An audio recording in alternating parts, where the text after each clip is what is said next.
YouTube ప్రేక్షక మహాశైలకు శ్రీ వివేకానంద స్వామి వారి జయంతి శుభాకాంక్షలు.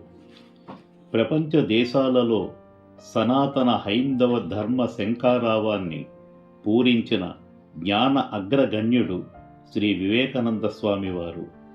ఏ దేశ భవిష్యత్తు అయినా ఆ దేశ యువతపైనే ఆధారపడి ఉంటుందని యువతకు సందేశాన్ని ఇచ్చిన స్వామి వివేకానంద.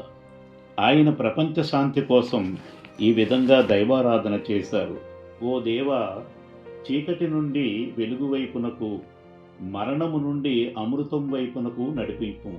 మాయ నుండి ఆత్మజ్ఞానం వైపునకు, అసత్యము నుండి సత్యము వైపునకు నడిపించుము. నిరాశ నుండి ఆశ వైపునకు, భయము నుండి విశ్వాసం వైపునకు నడిపించుము. ద్వేషము నుండి ప్రేమ వైపునకు, యుద్ధము నుండి శాంతి వైపునకు నడిపించుము. శాంతి నా హృదయాన్ని, నా ప్రపంచాన్ని, సమస్త విశ్వాన్ని నింపివేసేలా అనుగ్రహించుము. భారత్ మాతాకి జై.